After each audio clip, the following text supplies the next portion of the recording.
Sono i corpi della professoressa Monica Montefalcone e del biologo Federico Gualtieri, i primi recuperati dei 4 italiani ancora intrappolati nelle profondità marine delle grotte dell'atollo Vavu alle Maldive. Si trovavano tutti nella parte più remota della seconda grotta. La complessa operazione di recupero è iniziata alle 11 ora locale e dopo circa 2 ore il team di Speleosub della Dan Europe è riemerso con i primi 2 corpi che poi sono stati trasferiti a Malé.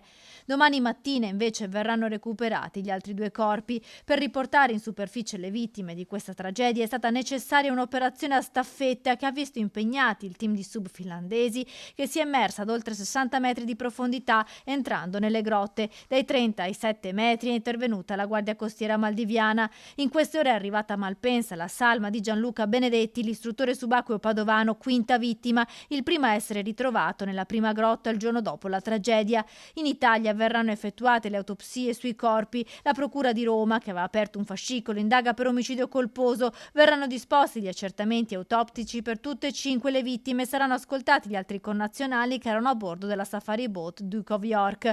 Domani è previsto il recupero degli ultimi 2 corpi, quello di Giorgia Sommacal, figlia della professoressa Montefalcone, e della ricercatrice Muriel Odenino.